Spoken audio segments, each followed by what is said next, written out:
All right, thank you for coming. My name is Reed Corbett. I'm the Executive Director here at the Coastal Studies Institute and Dean of Integrated Coastal Programs at East Carolina University. This is part of our Science on the Sound series. We are wrapping up our season, so this is the last one for this. Well, I sort of manage academic years. It's the last of our academic year, which for many of you doesn't matter. We'll get our Science on the Sound series started up again in August is the plan, and we'll have it again every month on a Thursday. That said, we're moving into summer. Summer's always a busy time for us. We do have family programs that are starting up. We'll have monthly family programs, including an evening in the estuary will start up next month. And so, we always ask you to, look towards our website, see what activities we have ongoing. Certainly if you're not on our newsletter or our email distribution list, please, there's a sign-up list, or you can just look on our website to get access to that, because we try to remind people of everything that we have going on here. So again, thank you for coming this evening. I'm very excited to introduce a now colleague and friend. We sort of met through another friend just several months ago. Dr. Alexis Hodges is actually a faculty at East Carolina University, but we hadn't ever interacted up until the fall, where we were sort of introduced and have started a collaboration. Alex, is that okay, Alex? Yes, absolutely. Alex is a resident of Hatteras Island. She's a clinical professor at ECU in the College of Nursing. She volunteers as a nurse practitioner at the Community Care Clinic of Dare, providing primary care, and serves on the Dare County Board of Health and Human Services. I think Alex has been using her expertise to sort of merge her health interest, her nurse practitioner interest, with a lot of the changes related to climate, and has been involved in many things over the last, I would say, couple years, including Americares and Harvard T.H. Chan School of Public Health. Her area of research is related to climate impacts within eastern North Carolina. Good? Perfect. And so, Alex, thank you for coming. We welcome you. Thank you. Thank y'all for coming out tonight, because it's a gorgeous evening, and I know those are few and far between, especially in the last week. It's like, would the wind ever quit? And with the fog on Hatteras Island has been intense. So as Dean Reed Corbett said, I am a nurse practitioner. That was my first and foremost. I've been a resident of Hatteras Island for over 30 years.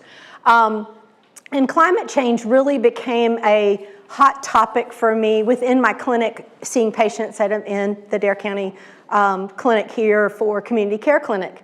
And so when you think about that, I need to give you some disclaimers. I am a volunteer with the Community Care Clinic of Dare. I have collaborated with Americares and Harvard, which is extremely cool. I don't have any monetary disclosures to give you. I wish I did. I should have. But, so I am a clinical professor at ECU, and you may say, so wait, you live on Hatteras Island, how does that work? I teach in the nurse practitioner program, which is a hybrid program, so primarily online. So I do a lot of online education, and I go to campus. The requirement's 1 day a week. That is road dependent for me, and thankfully my dean has been pretty accepting of that. He's yet to get out here. You need to get them out here. I hope he's online.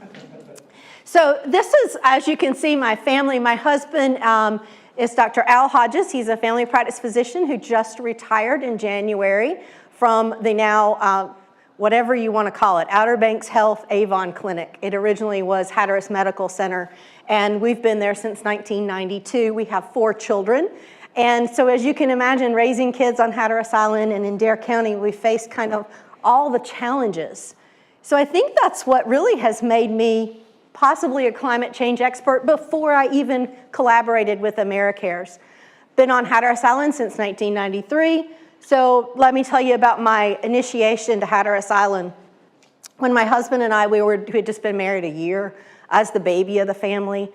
And my husband had to promise my mom and my big brother, who lived through Hurricane Andrew, that in the event of a storm, we would not stay on Hatteras Island. That didn't happen. So we moved there in June. At the end of June, July, and I don't know the dates to be exact because I'm really trying to block it out, Hurricane Emily hit. And we were in a condo, so we hunkered down in the Hatteras Medical Center. probably the safest building you could be in. It's this big cinder block building. And we had our Cocker Spaniel with us. So we're seeing patients and the dog's there in the clinic. But this, again, we're in crunch mode. The water starts rising. I grew up in eastern North Carolina. I've lived through hurricanes. But I never had water rise into where I was living. Little did I know, I turned to my husband and I went, that's not just sound water. And he goes, no, it's not. Man, I picked that dog up, I threw her in the sink, I bathed her, and I kept her in the further part, which was apparently a little bit higher, it wasn't level, because it was septic water. So that was my initiation to hurricanes. Been through quite a few since then. Ironically, remember you saw those 4 kids? Well, my husband felt an obligation to stay and take care of his patients. So he stayed while I evacuated with 4 children, sometimes in more harm's way than I would have been if I'd have stayed on the island. Came back, I can remember Hurricane Dorian, he's like, come on back, storm's good. I think it was Dorian. I get to Ocracoke because the road's cut off. I get to Ocracoke to get on the ferry, and he calls me, and it's cell phone bags at that point. He says, do not miss that ferry, it's the last boat out. The thing's turned around and it's coming back. Thankfully, I've never had to live through loss of my house. I've not had to have that. I have had to have loss of cars, loss of numerous personal items, but never anything major. So definitely have the impact of hurricanes and the flooding. Fire, had a house fire, had to be out of our home for a bit, but we also experienced wildfires here. And if you hear me clear my throat, it's because I'm an asthmatic and probably not the most compliant asthmatic at times, and the allergens have really gotten me. So when we have smoke from the wildfires across the sound, it impacts me. So again, kind of that more of interest. Well, Community Care Clinic collaborates with Americares. It's one of the big funders of our clinic, which is an amazing resource. And they reached out and said, can we talk about climate change with your patients and how you're prepared? And so we began a relationship in the very early days of looking at how can we help our patients prepare for climate-related impacts. So I told you about all these things. I want to give you the pictorial. The upper left-hand corner right here, so those are 2 of my children. And if you'd have told me when I moved to Hatteras Island that I would put them on a headboat with Spurgeon Stowe to take them to school, I would have said you had lost your mind. I would leave my husband and I would move. But those 2 little angels right there, they hornswoggled Spurgeon, and they were up in the wheelhouse for every ride to school. They didn't have to have any of the elements. This was Hurricane Isabel when we didn't have a road. This is how the kids of Hatteras Village went to school. This is our K through 12 school now. That was during Hurricane Matthew. That was the flooding. Same storm as that upper right-hand corner. It's a house across the street from me. Never had tidal flooding to that degree. The old timers, when I moved to this lot, they're like, you'll never have to worry about flooding. Well, I didn't, not like that. I did have a Suburban and a Chevy pickup truck turn around at 180 degrees and float into the yard because my husband wouldn't listen to me and we needed to move them. We also had the Carolina skiff go down the road that he didn't anchor because we weren't supposed to get flooding. That's what Hurricane Matthew did. This, ironically, was a day that I had come up to the clinic, and actually I was working at Centera Urgent Care or Old Beach Medical where it was. We weren't supposed to have a storm. That was my drive home. That's saltwater. So again, kind of living the life, so to speak, on Hatteras Island. So you may not know a whole lot when you think about climate change, and the first disclaimer I want to say is this is not political. There is no political agenda here about climate change. We are experiencing climate change in so many different ways. Increases of our extreme temperatures. Anybody have any pets? You having to treat them for fleas and ticks all year long now instead of we used to have to just do it in the summer months? Absolutely. We're seeing tick-borne illnesses in the January months. We're pulling ticks off of people because the vector-borne, there's just this rise because they're thriving in the temperatures. Same thing with our waters. We're seeing increase in bacteria counts, algae blooms. All of these things are related to the extreme temperatures. So when you see the sea levels rising, you also have numerous things that can be impacted, your food, your water sources. We're seeing our agricultural, we talk to the farmers and they're like, my crops aren't growing like they used to. We're having, and over in Hyde County, some of our farmland there, we're seeing rising, there's flooding where there's never been flooding before. So lots of different things impact human health. This is actually found on the CDC website and is an amazing pictorial of looking at things that we're not just seeing. When you think of climate change and you think of air pollution, you think of asthma. Well, what you don't think of is if you have high blood pressure or a cardiovascular disease, elevated temperatures can cause increase in heart attacks. You can see dehydration. You can see chronic kidney disease and increase. So it has numerous health impacts that just you don't even think about until you sit down and kind of look at things. Some statistics. The first one is staggering to me. So the World Health Organization has said between 2030 and 2050, we're going to have an additional 250,000 deaths related to climate change. We got to do better. How do we do better? And why is that happening? Well, when you think about it, when you see the average temperatures rising and sea levels are rising, these are things that are causing those increases in deaths. North Carolina, the average temperature, we saw the 7th warmest year since 1895. Precipitation, we only had 2 tropical systems in 2023. You probably don't think there was a whole lot, but if you looked at Rodanthe and seen the houses that are falling in because of the rising tide waters, it was a big deal. So if you look, there's a map that says, the $1 billion lost related to climate change. That's not in that because it isn't in the billions. But if it's your home, does it matter that it's $1 billion? It could be $1. You can't replace it. So it is a huge, huge impact. So why does climate change affect your health outcomes? Again, these changes in climate have major effects on your health. So if you are an asthmatic and you are experiencing there's a wildfire, you are going to have more difficulty breathing. If you are your job, one of the things when you go to see your primary care provider, physician, nurse practitioner, whoever, they should be asking you, do you have air conditioning in your home? Are you able to cool down at night? What kind of job do you do? If you're a laborer working outside, we need to be very cognizant of that and how do we prescribe medications, et cetera. So those health impacts, again, we see increase in hypothermia in the winter months in the northern area, but that the hyperthermia or elevated temperatures, you can't regulate when it's excessively hot. And if you're a diabetic, that compounds it that much more. If you have high blood pressure, that compounds it that much more. And all of those medications can kind of be working against you. So you've really got to be cognizant of how you're hydrating and what you're doing. So that's where the interventions come into play. We need to be proactive rather than reactive. So this is the community care clinic. As you can see, I'm seeing a patient, and I'm going to see if we can click and make this work.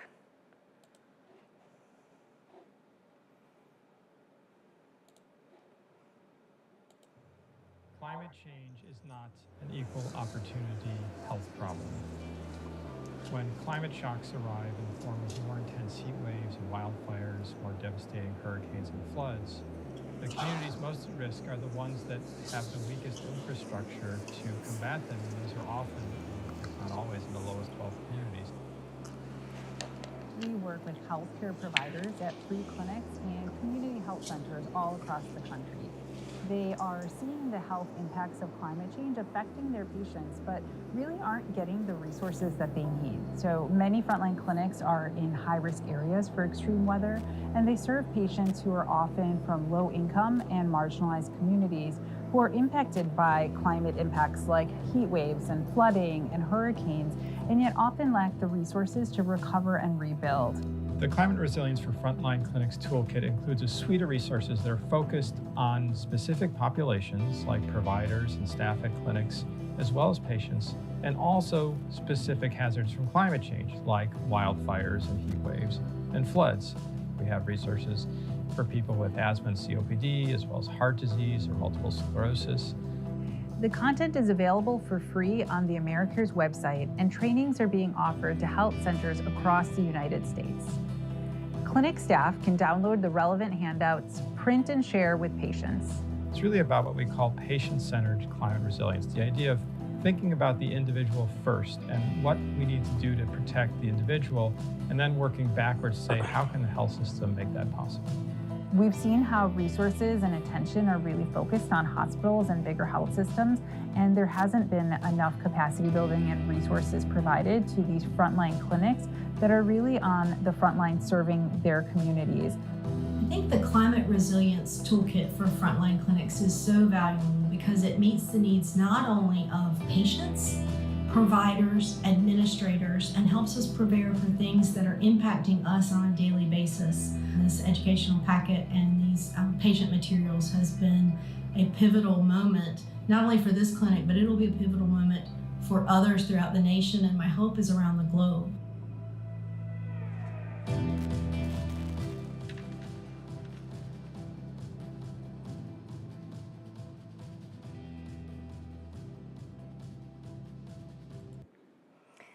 So you may say, so why did you show me that?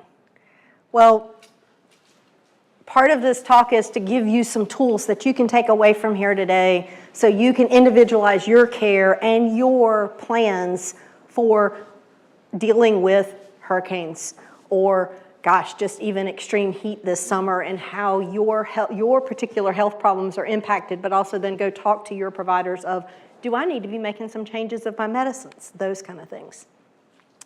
So the toolkit has extreme heat, wildfire, hurricanes, and floods. And you may say, so what does that have for me? And I'm going to show you some of that. But it has, how this came about is, again, as you remember I talked about in the very beginning, I collaborated with Americares, and we met with clinics all over the United States. And we looked at our clinics ready to deal with climate change. And about 80% of all the clinics interviewed said, we don't have the tools that we need to help our patients. We're probably pretty unique where we are here. We all know we've got to have a generator. If you don't have a generator, you're going to lose whatever's in the refrigerator. So if you're a medical clinic, that is a huge cost because of vaccinations. And there's tremendous regulations on how we have to monitor those and keep those at certain temperatures. So that's one of the first things. But what about if you're diabetic? How do you keep your insulin cold? Those kind of things of having this discussion. And so the initial talks were, we weren't prepared as providers, so we knew patients weren't. But we all had been impacted. About 75% of the clinics that were interviewed had been impacted. So the next steps were, we developed the toolkit. We said what we were saying in our clinics with our patients, the education we felt they needed to have, and how we needed to get that information out there. One of the things, if you know me as a provider, I'm very proactive rather than reactive. I would rather prevent you from having a heart attack because of everything that goes along with that. So if I can keep your blood pressure down, and I can do that because of medications, great. But if I can help you with lifestyle changes, that's what I want to do. So the same thing here. How do we be proactive? So for myself, I start talking about hurricanes in January. My patients have looked at me like I've had 3 heads. Why are you telling me I need to have a hurricane plan in January? We just had Christmas. Well, hurricane season's just right around the corner, and it keeps lasting longer and longer and longer, and we get really weird storms. And if you don't have a plan, you're not going to know what to do. I kind of equate it to our household my husband was big on, I have a firefighter son, so you can probably see where this is going. We have a fire plan. We have a place where you meet if the house catches on fire. We had ladders, the whole 9 yards. So when the house caught on fire and it was just me with the dog, I am arguing with the police officer because I want to be in our spot. But we talked about it before there was an event. I didn't have to think about it. It was second nature. Same thing when you start thinking about, do I need to evacuate because it's going to flood? Do you live in a flood-prone area? Are you going to be, if you're going to be able to stay, that's great, but do you have the medicines you need? Do you have the groceries you need? Do you have water? Is your water supply a well? So if it's flooding, that's going to be contaminated. So do you have bottled water? Having that plan is paramount. And so that's where this toolkit came into play. The resources for patients are disease-specific tip sheets. We have those for, again, hurricanes, flooding, extreme heat. There's even some generalization ones. There's high blood pressure. There is kidney disease. There is respiratory disease. There is depression. There's even ones related to our loved ones with dementia and how these impacts can impact them. They're not going to be able to tell you they're too hot. They may not realize it. So how can you recognize some symptoms of things that you need to be sure you are hydrating your loved one? Then there's hazard-based disease-specific disease-specific plans. So what do you do when the power's out? You're that diabetic, does your insulin have to be refrigerated? If it's been opened, it actually can be stored below 86 degrees Fahrenheit. How long you can do that is debatable. We don't like to do that because we know when it's stored in the refrigerator, it's going to be more reliable, more stable. But how do you do that? What do you do? Do you need to evacuate? How are you going to evacuate? We don't have mass transportation. So if you don't have a car, how are you going to get those patients out? How are you going to get your loved ones out?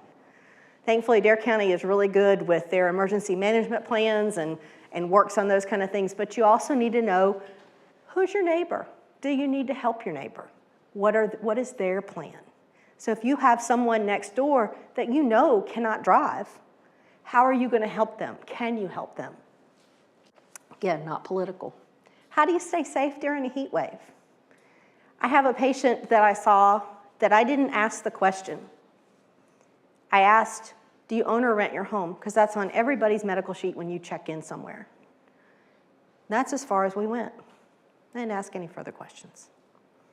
I saw that patient, and I knew he was a laborer. He worked out in the heat all day long. He had high blood pressure. He was on specific medications for that. He comes in, and my nurses come to me and said, Mr. So-and-so doesn't look good. I go in and see him, and I'm like, you've got to go to the hospital. I need to call 911. He's like, Alex, I can't afford that. I'm like, dude, I know, but you got to go to the hospital. What's going on? Well, come to find out, he had a landlord that he rented a room from that kept the temperature at 80 degrees, that cut his water off to his bathroom because he hadn't paid the rent. So he had no running water. He was not cooling down at night. He was so dehydrated, he ended up with kidney disease. So I've learned to ask the questions. So you own your home, great. Do you have air conditioning? What do you keep it at? Are you able to cool down at night? How do you cool down? So you don't go jump in a cold ice bath if you're overheated. You're going to pass out. It's not going to be good. You've got to sip water all day long, and no fluid is created equal. So, hydrating with Gatorade or electrolytes is great and wonderful, but you need to limit how much you do that because you can have too much. You can also drink too much water, believe it or not. All these fad diets of drinking 2 gallons of water a day, there's lots of health impacts that can happen with that. So you've got to be cautious.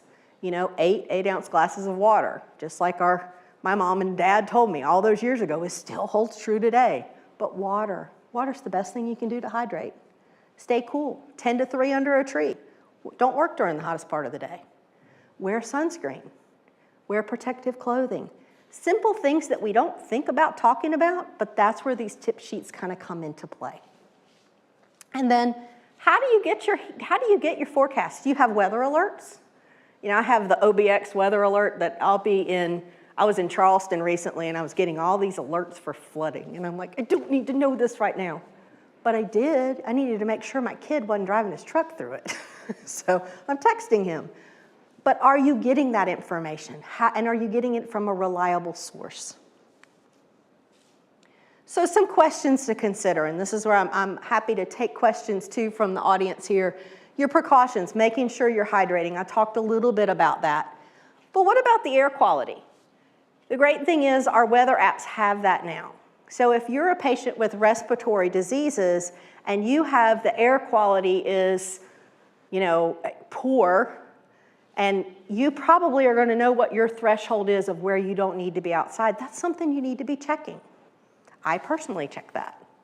I know that if it's poor air quality, I am not going to be the one on the sailboat, because that's physical, or my paddle board, because I won't be able to be outside and do that. Doesn't mean I can't go outside, it just means I need to limit what I do, and I know that. So checking the air quality is imperative. Air conditioning. It's kind of a household staple, you would think, but you'd be surprised how many people don't have air conditioning. And when we have these extreme heat events where we have heat indices of 115 degrees, not being able to cool off and you're working outside, you can end up, that's where you end up dehydrated and ended up needing to go to the hospital and having heat exhaustion and hopefully not a heat stroke. Sun protection, I can't speak that enough.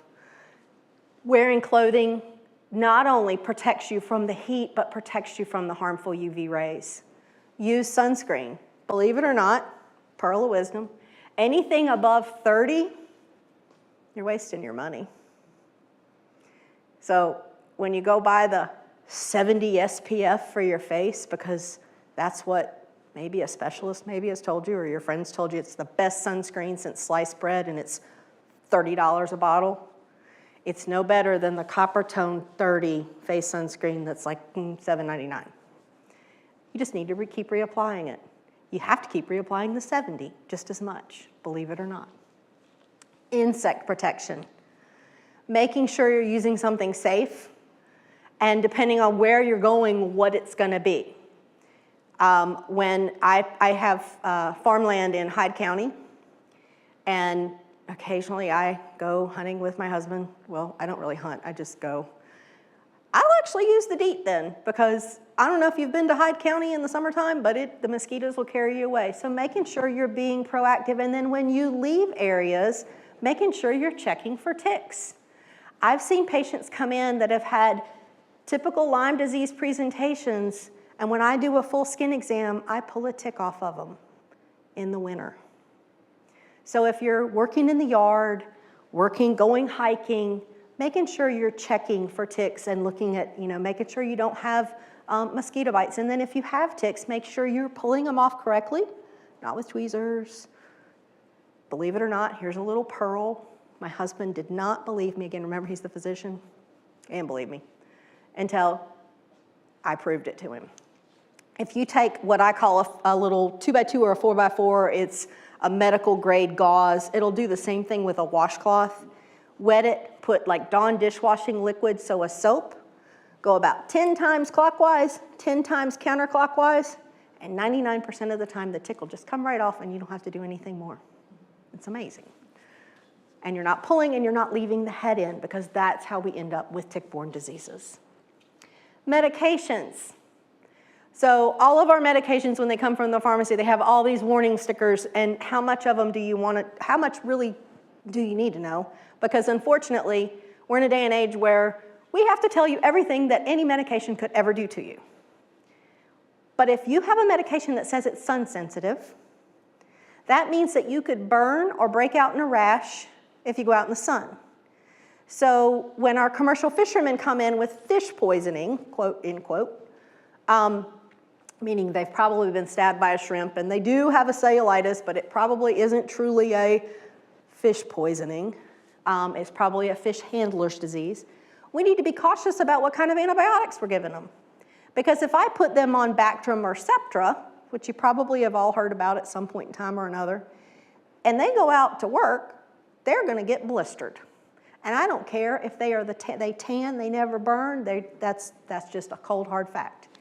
If you have high blood pressure and you're on a medication that has hydrochlorothiazide in it, or HCTZ, that's a diuretic, it can make you sun sensitive. It doesn't mean it will, but it can. So you need to know that. Same thing is if you're on any diuretics and you are out in the heat, you're going to lose fluid more quickly, so you'll become more dehydrated. So looking at those labels is so important. How you store your medications. Really mostly talking about the insulin at this point, But if you're carrying your medications with you and they are a photosensitive, so the majority of your medications come in pill bottles that are not clear plastic. And that's because the sun can break them down. So you don't want to leave your medications in your car in the heat, is where I'm going with this. Questions about that? Because I know that's a big keg of worms.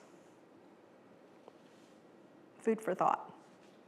I want to talk about air quality. Mm-hmm. I was recently in Shanghai. Do we need a microphone? Yeah. Sorry. Then I don't have to repeat it. I was recently in Shanghai, and they were incredibly attentive to air quality there, to the point where soccer games were cancelled if it was above a certain percentage, or at the schools, the schools published the air quality every morning, and so there was no outside play if it was above a certain percentage. Are the schools doing things like that here? Not to my knowledge. Reed's shaking his head no. No.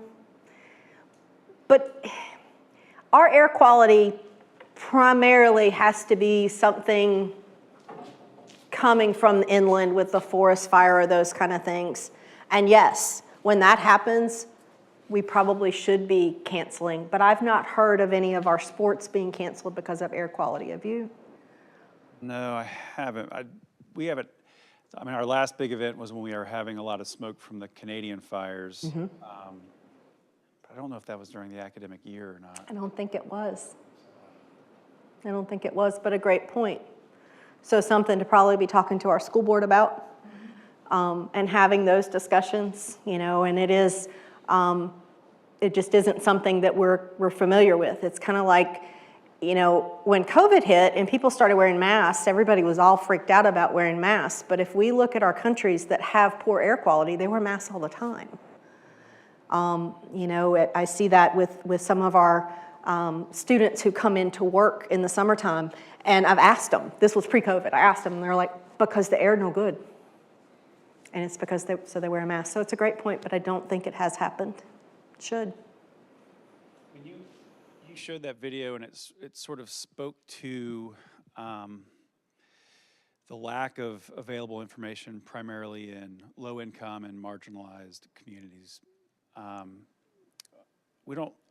not saying we don't have that within Dare County, right? But it's, you know, Dare County is certainly not on average low income. Particularly, we have resources for getting this information out. Again, every community, I'm not saying we don't Right. have low income people. We do, yeah. We are one of the richest counties in the state, right? So my question is, because the amount of tax base that we have in Dare County, are we doing, I mean, I know you are, I know that the clinic is, but beyond that, what sort of information, where do you see Dare County, where does it fit within getting this sort of information out compared to other communities that you've worked with? So, that's a great question. So you did say I'm on the Dare County Board of Health and Human Services. It is my last year since 2012. And at the next meeting when new business comes up, that's going to be a question that I'm going to ask, because we are not doing that as a county. The county does have some things, and so one of the things at the end of the talk, you're going to see a QR code, and it's MP disaster tips, and I've got some hard copies for you to take as well. And one of the things on that link, Dare County actually has a water safety page. So they are looking at some of the climate impacts. Speaking to yes, we're one of the richest counties in North Carolina, absolutely. I think you'd be surprised at how many people don't have housing. I would not. That how many people don't have insurance.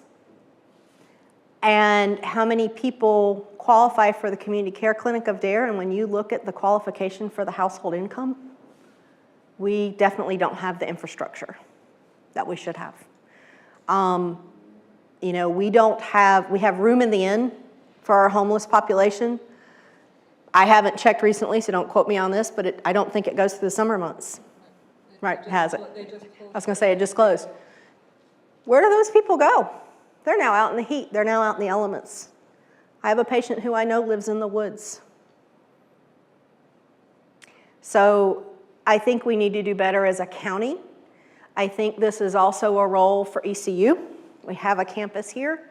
You know, we have the College of Nursing can get this education out there. You know, when you mentioned the school board, I'd be happy to go to the school board and talk about air quality and extreme heat. You know, this is going to be my husband would say I'm getting on my soapbox.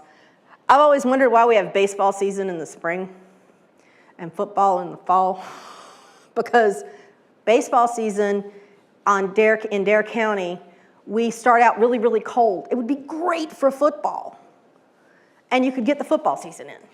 By the time the end of baseball season, it is so hot that kids they're having heat exhaustion. Same thing with, so you go to football practice, kids are dropping like flies because it's in August in North Carolina. But are our athletic trainers talking about hydration appropriately? I can speak to when my kids were students. No, they did not. I don't know. More than they used to. Right. More than they used to. They do more now, but they didn't. But again, are they doing it right? So I think to answer your question, Reed, we need to do better as a county. And I think that, Board of Health is a great voice for me to make my exit with, so to speak. I don't have problems raising my voice. So I think that's a great avenue. And I think, believe it or not, the community care clinic can also work with our other providers on getting this information out there. I mean, that is something I've not been asked to speak to the other providers. And I'm going to show you the website. Everything I'm talking about is free. Any person could use it. So, and I asked my husband this, and then he retired. And he did use it for a little bit. He can print the sheets and hand them out. So when you're doing your sports physicals, when they do sports physicals for free at the high school next week, or maybe this week, they should be handing out the extreme heat so these kids know what to do. Yes? The Outer Banks Health does a health needs assessment every 3 years.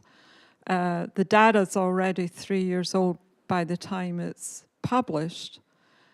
And when you actually drill down into the numbers, and I can tell you that the community care clinic actually sat down with some of our Hispanic patients and helped them fill out the questionnaire,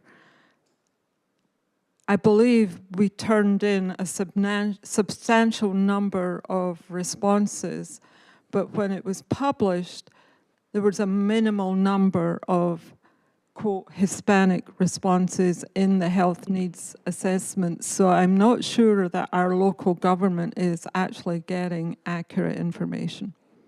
And you're right.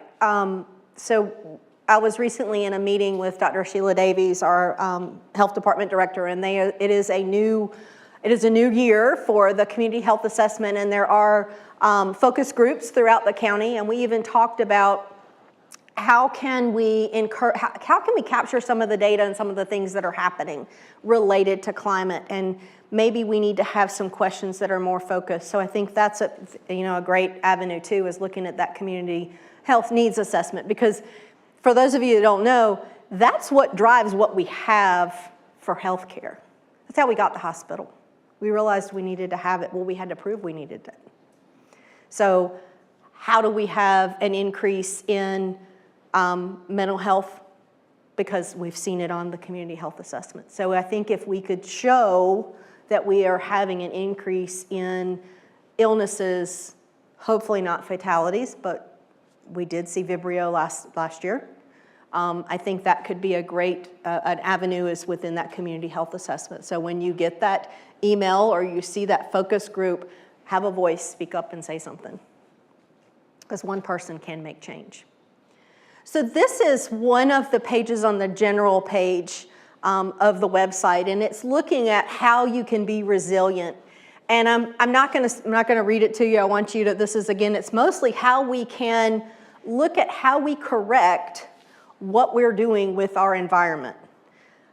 So Avoid planting species that generate allergic pollen. Well, that's great, but do we really do that? Probably not. So looking at how you have a plan.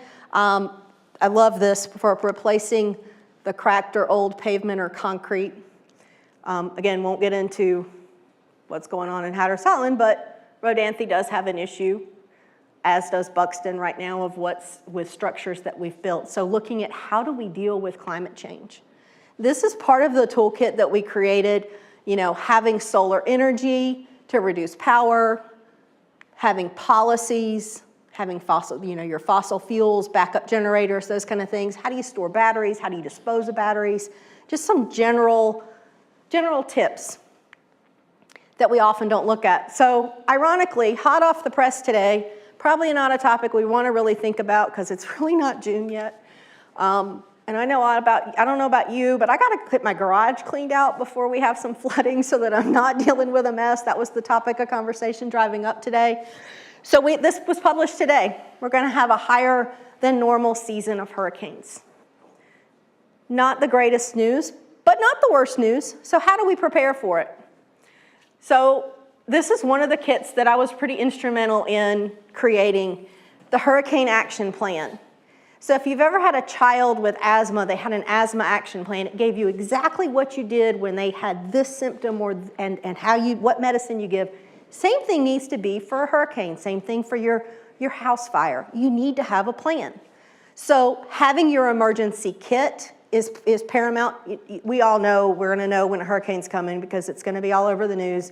If you're on social media like me, I have to turn social media off when a hurricane's coming. I also will disable certain members of my family on my phone because I won't want to hear, when are you leaving? So we'll know. Have an emergency kit. And you may say, well, why do I need to have a kit? Well, you do. Sometimes we don't think about the little things. So if you have a dog, you need to make sure you have dog food for him. You're not going to be able to get to the store. If you're evacuating, you need to make sure you have that to go with you. Same thing with food. You should have enough food for a week because you may not be able to get to the store and the store may not be able to get supplies in. So thinking back to that head boat and my children going to school on the boat, to go to the grocery store, I loaded all 4 children up with my husband, the youngest of which was 6 months old, in the 24-foot Carolina skiff in November to go from Hatteras Village to Frisco. Doesn't sound far, right? It's about a 30-minute boat ride. Going slow so you don't get wet and cold. And then go to the grocery store, load the groceries up, and come back.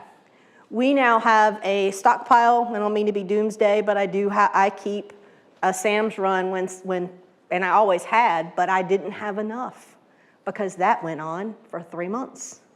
But that's how we had to go to the grocery store. So having that emergency kit, do you have enough medicines? The neat thing about this is a checklist. I love checklists. Makes it really easy. You can see what you need to have, some things you may not have ever thought about. I have a to-go box that when hurricane season hits, the important documents come out of my safe and go in the to-go box. Then that to-go box is locked in another safe. So that I have everybody's birth certificate, I have all the titles I need, I have all the documents I need, so if I come home to no home, I don't have to worry about it. I never really appreciated that until Hurricane Isabel. That was the one storm my husband did leave for. He came back in the skiff. My house was a safe haven. There were homes that were gone. Those people, they sought shelter in my house. They broke in. It was fine. I could have cared less.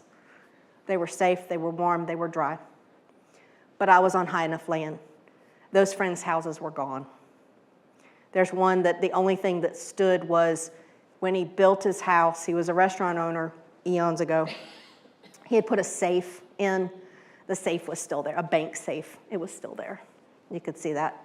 So that's where that financial part that I never thought was important was driven home to me.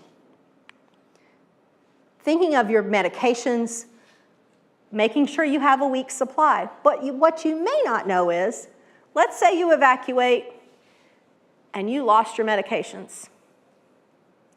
You can go to a pharmacy. Now let's say you're a Hatteras resident, so you're a Hatteras Beach Pharmacy patient. CVS, Walgreens, whoever can call that pharmacy, find out what your prescriptions are, and they can give you an emergency week supply. As long as it's not a narcotic, they can give you that if you can't get your provider. So know that you don't have to be out of your diabetic medicine and your high blood pressure medicine because disaster struck. An extra set of car keys. Never really thought about that one either until that was one of the things that another provider said. She said, I lost my car keys and we had evacuated and I left them in a shelter and I didn't have another set. So we had to call a dealer, you know, the whole 9 yards. So plan for your power outages. We all know how to do that, or probably. When we moved here, I can remember I was that newlywed. First thing my husband bought was a generator, and I'm like, why in God's name do we need this? That little Generac generator got me through Hurricane Isabel. So remember that was 1993, where Hurricane Isabel was 2003-ish.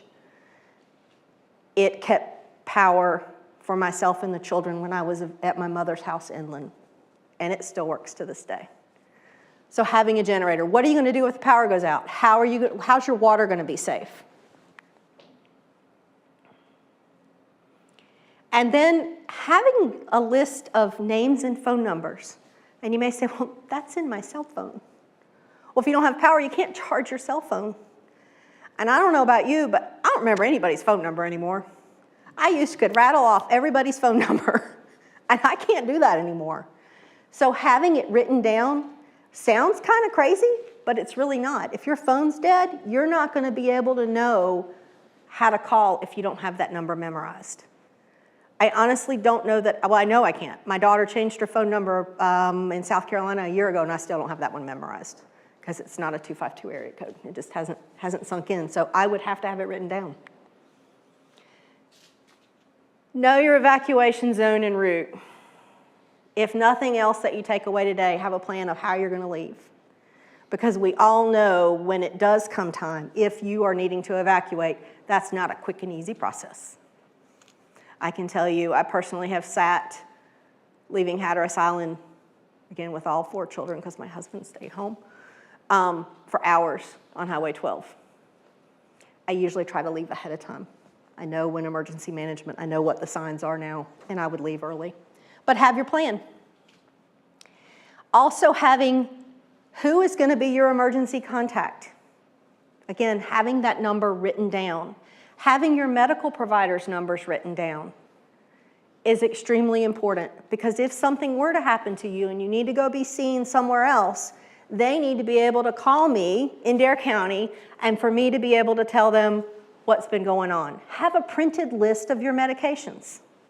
And I don't just mean the name. I mean the name, the dose, and how you take it.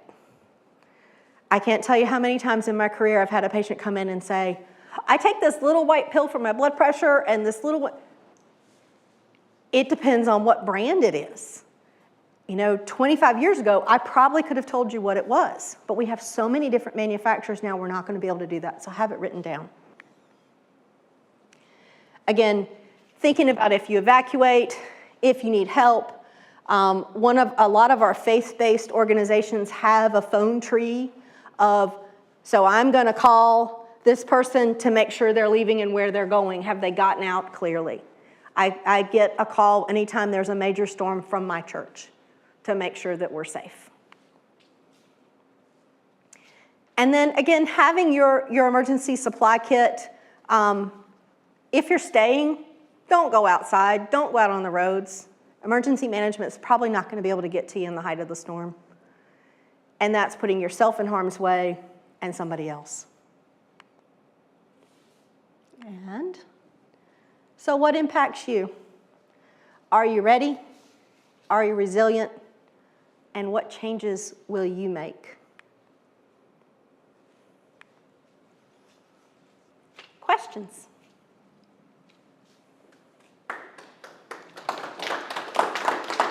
Thank you. So this is the QR code I was telling you about. I've got a printed copy too. You can use your phone if you want to, but this has the website as well as this.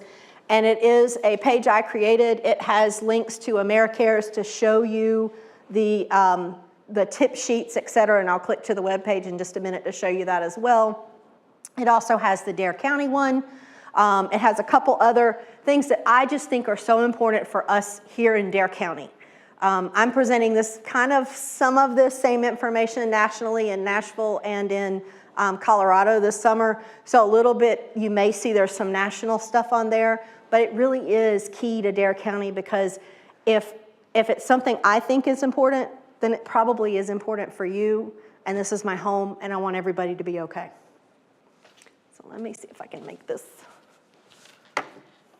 Alex, one of the things you said I thought was interesting was, and that I hadn't thought about before, was how different medications maybe have different interactions with heat, with things like that. I'm curious if physicians in different locations, and this is a very broad question, and I don't know that you have the answer, but I'll ask anyway.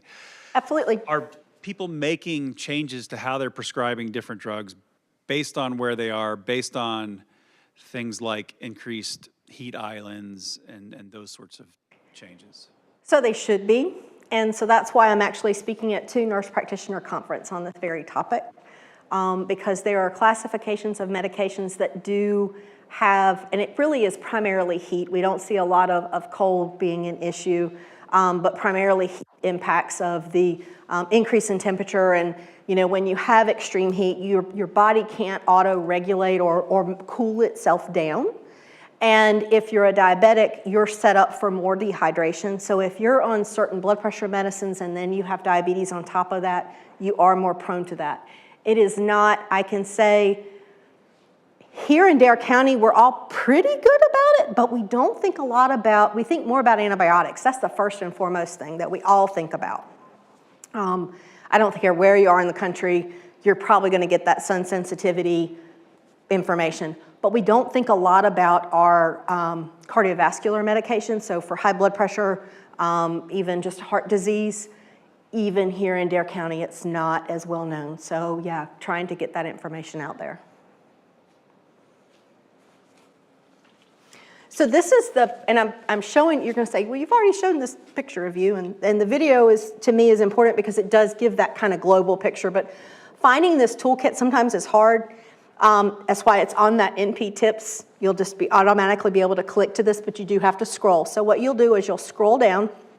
This gives all the information about kind of what I summarized of what we did, and you go to the toolkit.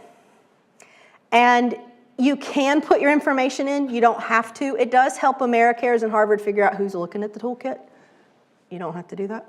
You just scroll down, and since we've talked so much about heat, this is the heat toolkit. It has information about why this is important, and as I said, there's you can see the provider arm, the patient arm, and the administrative arm. So just looking at the general one, and the thing that I love is when this first came out, it didn't have a Spanish translation.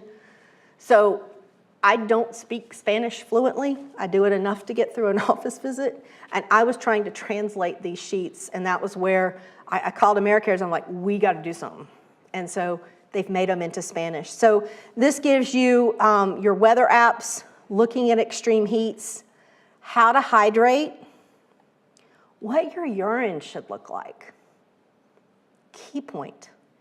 How to take your medicines, how to cool down, when to do your activities, what heat exhaustion and heat stroke look like, what symptoms to look for, having your action plan, and when to get information. So again, numerous diseases that you can look specifically at that are specific to your person.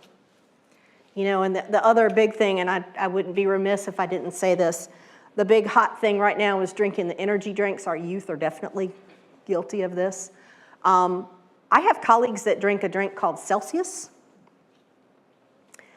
Celsius will put you in the hospital with dehydration and cardiac problems, heart problems. You can have a heart attack from one, and I've seen it.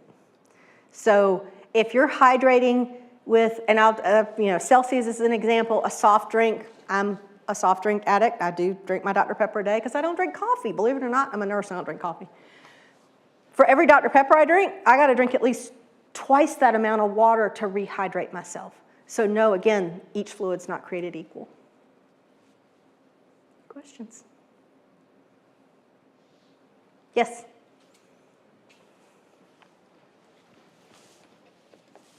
You mentioned forest fires. Fortunately, I've only read about them, but the potential impact of the controlled burns, which are quite common in this area. I volunteer with Fish and Wildlife, so I get to see some of them. Impact the same, marginally different? Just curious.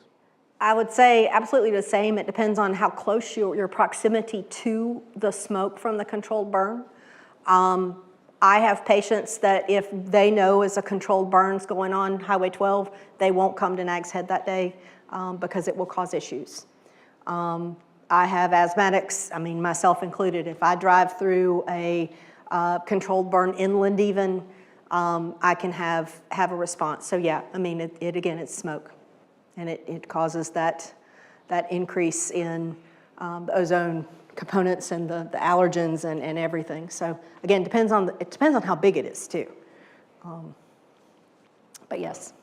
Where I volunteer is down on Bee Island, so the wind will blow it to us no matter where the fire is. We're gonna Right, get it. But right. Thank you. Absolutely.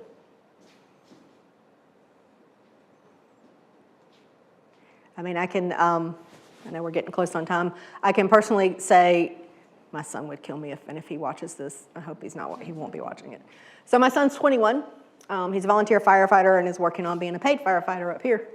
And we recently had a fire down in Buxton that was a technical 4-alarm, so 4 stations. Never knew what that was till he joined the fire department. He was asked to break the door in.